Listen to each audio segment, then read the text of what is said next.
Hello, I'm MPX Toycat, and this week we saw our first in-game screenshots of Minecraft 1.19, first of all showing off the Tadpole, as well as Tadpole in a bucket, and then the next day showing off the Warden, who a developer has confirmed was in fact dabbing. Anyway, so there are some obvious questions about 1.19 now, such as the click asking, do you think we'll be able to pick up the frogs in buckets too? The answer is no. The point is you take them as a tadpole to the biome where you want them to grow up as a frog. However, what if the tadpole in the bucket becomes a frog after time? And I don't think it will, which is a bit of a mystery lore loophole. I think that if you have a tadpole in a bucket, it should randomly turn into a frog. That's a good point there too. And then finally, we have Mr. Dunspars asking, what do you think we'll use to breed the frogs? And do you have any theories on how that'll work? I think it'll be something to do with the fireflies, because it's been confirmed already that the frogs will eat fireflies. But what I think would be pretty cool as a way to make this, semi-useless passive mob actually useful, because as we all know, there are 3 variants. As we know, they jump on lily pads and they eat fireflies. None of that sounds too exciting. So what if each variant, which is planned to have a unique use, could also have a unique food situation going on? I mean, an Arctic frog might prefer to eat snowballs, while the tropical frog could, I don't know,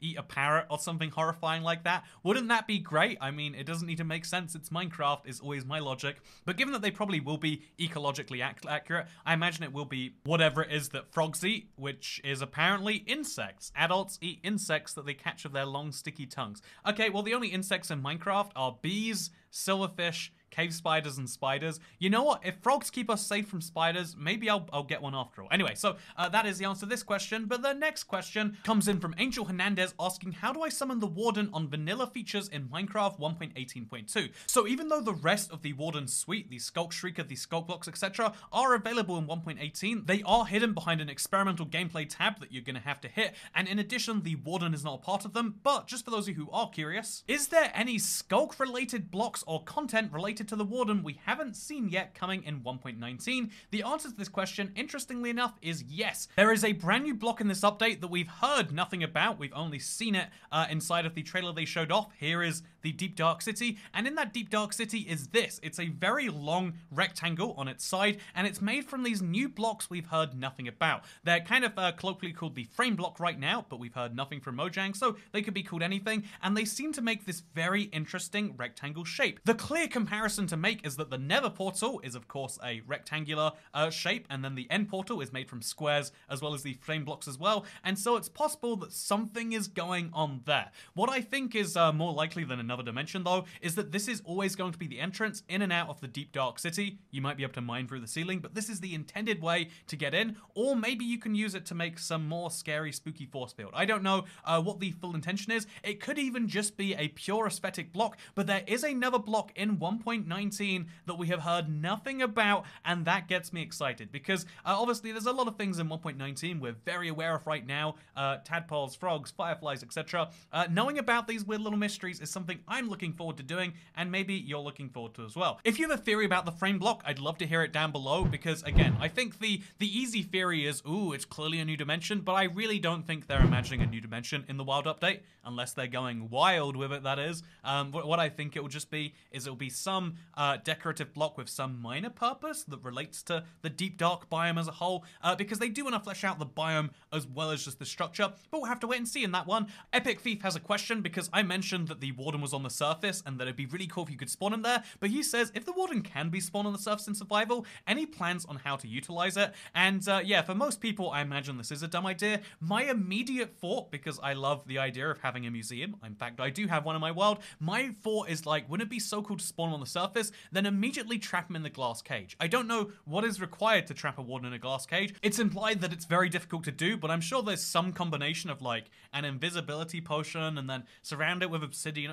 I'm sure there's something you can do to just kind of hide the Warden away. I'm looking forward to seeing what his resistance measures towards that are, but yeah, the best plans on using the Warden would be obviously as a glass cage thing for basic survival players, but if you're really mean and you play multiplayer, then maybe you could spawn in a Warden next to someone else's base, or just set up a Skulk Shrieker there so that he will spawn in, and then watch the havoc unfold. Again though, all of this is dependent on the idea that the Skulk Shrieker will be silk touchable, which we don't currently know with 100% accuracy. Speaking of things we don't know of 100% accuracy, maybe the screenshot's in the rain because the Warden might burn in the sun. Yeah, this is actually correct. Obviously, you do have to be cautious if you do want to trick your friends into a Warden trap. The nighttime is the best time to do that. Like other, hostile mobs, of course he's going to burn in daylight. However, unlike most other hostile mobs, he has a lot more health, so even in the day, he's going to be burning for a really long time. And pro tip, burning mobs on Bedrock Edition will pass that fire onto you. So a Flaming Warden is actually more terrifying in its own way. But yeah, the reason the screenshot's in the rain is so they could see him in the daylight, I guess. Although daylight with rain is basically the same as nighttime anyway. Change my mind. I don't like it at all. I think it's terrible. Speaking of things I think are terrible, Spiffier Break asks, "Oh Lord Toycat, what is thy opinions on kid meals versus adult meals?" And I feel like this is just a primer for me to talk about the whole Olive Garden kids meal thing, because when I'm in America, I love kids meals because it's actually a normal amount of food to eat. And for the longest time, I just criticized this blindly, but I've started to realize, oh, what you're meant to do is you're meant to not eat all day and then eat your entire day's worth of calories at once at a restaurant where you get service and where you're so hungry that it tastes better. And is that healthy as a culture that that's how it's encouraged? I don't know, but I did decide to Google after this kids meal Olive Garden tweet, and apparently my tweet about the kids meal in America costing $5.50 at Olive Garden came up. And I do have to say, a lot of people mocked me on that one, especially because I flew to America for a weekend for that, and one of the meals I ate on my weekend was fries and pasta at a chain Italian restaurant. But we all have different goals in life. Your goal might be something worthwhile, and my goal is to eat kid meals at terrible chain American restaurants. Speaking of chain American restaurants, Hi Z Killer asked, as asked before, we'll ask again as I didn't get an answer the last few times. Hey dude, do you think that hardcore will come to Bedrock Edition? I mean, come on, this would be amazing to have in Bedrock, and I'm sure a lot of players will like that they added it too. Toycat is yes. So I feel bad whenever someone says like, oh, I've asked this before and for some reason you didn't get around to it, as if there aren't thousands of comments I have to scroll through every single week just to get the 10 or so questions we go through for Q&A Saturday, which by the way is the weekly series where I answer your questions about Minecraft updates. Anyway, so when is hardcore coming to Bedrock? It's the weirdest exception that's not there right now, but it looks like they are trying to add parity features quite desperately. You can see from this tweet, which I have retweeted, so go check out my Twitter at IBXToycat if you want to find it, that they are in fact trying to get the Bedrock Editions community on parity features, and if you want hardcore to be added, make sure you vote for that. Personally, even though hardcore mode is a really cool feature I want for videos, as a personal player, I feel like I don't want hardcore mode because obviously if you trust yourself, you can just play hard and then delete the world when you die, and if you trust yourself, then it's even dumber to do that, because what if a bug kills you? Should you delete your world for that? And that might be one of the issues on Bedrock, not to mention servers, not to mention children losing a lifetime of progress and then begging their parents to beg Mojang to have it back. Or honestly, it goes back to that point about service where like any issue that someone can have with something, they will make your problem, and Mojang is probably cautious of that. Let's hope that they can add it at some point anyway, though. Maybe just have like a million warning screens on it. Anyway, speaking of warning screens, Lakshi Ramen says, will you make a Minecraft Java Edition survival or speedrun series?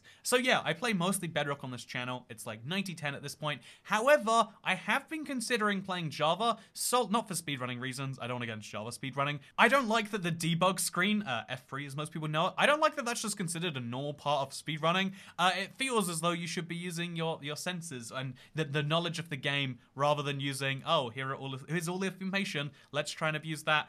So again, I'm not going to knock Java speedrunners. They're incredible. They do amazing things, but it's just not my cup of tea. However, Java Edition Survival Series is something I have considered because given that the Caves and Cliffs update just came out and it's got some really cool cliffs, I would love to see what this looks like with the next level of cliffs up. You might know that as Amplified, which is incidentally a feature I'd love to see on Bedrock, but for now it's only on Java. Would it be cool to play a Java Amplified seed? Let me know if you'd like to see that. I feel like I've said let me know to too many things, so let me know if your name is Steve in the comments down below, and then also let me know if you had Fanta today. I would love to know about the amount, location, and indeed the flavor of Fanta that you consumed. Anyway, so with that said, the nerd Isaiah asked the next question, and it's not about Fanta, but I'm going to answer it anyway. What do you think the special loot will be in the deep dark cities? It has been hinted many a time by King B Dogs and others that the deep dark city will have something special that is worth going down there and risking the threat of the Warden. The Warden will drop nothing when you kill it, so what about the deep dark cities? What are they going to have going on? And the answer is, of course, in speculation mode. Activate speculation mode, go. Okay, so I think the most likely outcome here, because the last time they added special loot to something to try and make it kind of unique, was either the turtle helmet or the trident, I would say, in 1.13, and I'd say they'll do something like that. The trident is not objectively better than a diamond sword, it's better in some ways, worse in others. The turtle helmet is not objectively better than a diamond helmet, I'd argue it's almost objectively worse, but not quite, because it has that breathing built into it. I think they'll do something like that, but specifically for the deep dark of Minecraft. How can you help out with that? A helmet that never lets you be blinded? Sounds okay. A helmet that always has like a low level of night vision on it? Okay, that sounds really good. Imagine if you always have like 3 chunks of night vision loaded in front of you. Ooh, now we're talking, right? And the same thing could go for like, I don't know, like an upgraded crossbow or an upgraded regular bow with like a little bayonet on it so it works slightly as a physical weapon. I think though that more likely than either of those things, although I love the idea of the night vision helmet, please make it a thing. If we're gonna make anything, let it be that. I think that it's more likely going to be some block or item that can help you out in minor ways in the rest of your game. Kind of like how defeating the Wither gets you the beacon, not defeating the Warden and not having him spawn in and wreck your life should get you some really cool item, but it can't be the same level as the beacon because obviously that's super OP in lots of ways. And so yeah, now that speculation mode is over, we just have to say we'll find out soon. It actually might be really soon. If they're clearly in a form where the obviously the Warden is playable on Bedrock and it's clearly very far through development on Java, we might be seeing in some of the earlier snapshots for 1.19. I actually kind of hope that they don't snapshot it and we get to wait till the full release, but you know what? Also, I want to see what Goody is going to have, so I can't afford to wait. Speaking of things I can't afford, the next question, it's not a question about my neck, although my neck is pretty terrible, so if you had a question about my neck, then the answer is, yeah, it's not doing so great, but thank you for asking. But Production Solid Man asks, which kind of video do you enjoy making more? Let's Play, Q&A, Sunday, Seed, Stream, etc. Honestly, my favorite thing, and you don't have to believe this, but this is the truth, is I like being able to wake up and be like, what do I want to make today? I'm always terrified when it's like, oh god, it's Sunday and I haven't made Seed Sunday yet, or, you know, it's Monday and the Let's Play needs to be out, but I don't know what I'm gonna do. I much prefer just waking up and being like, you know what I'd like to do today?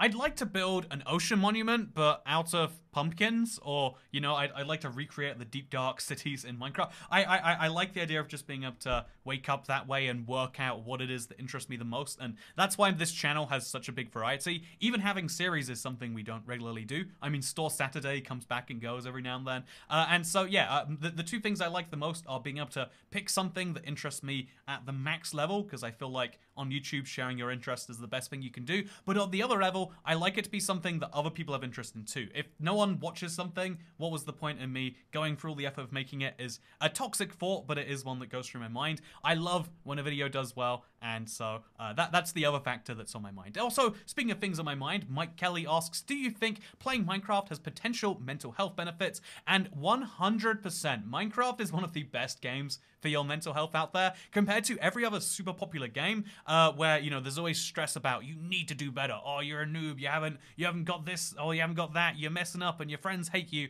and all these other things. No, Minecraft is the chillest game. You work on what you want, when you want, and then you get the chill Minecraft soundtrack being like, you know what, it's fine, my man, you keep working on what you need to work on because that's important. I really love the zen aspect of just you play Minecraft and you chill, and that is something that, you know, that's why I enjoy certain streams, that's why I enjoy the Let's Plays, and that is something that I feel like needs to be raised more awareness. There's a reason it helps so many people with all sorts of conditions, from ADHD to autism to, I've heard basically every, you know, like issue under the sun, people like Minecraft in those spaces, and yeah, I feel like that is just the biggest endorsement of this game ever. It's great for everyone, even people who it shouldn't be great for. Speaking of things that it's not great for, this is the closing parts of the video, where I say one more time, yes, the Warden did in fact dab. I say, man, I can't wait till 1.19 snapshots start, but we know now that it's basically not going to be until next year, maybe next January 13th. And also where I get to say that this has been a fun couple of weeks since 1.18 came out.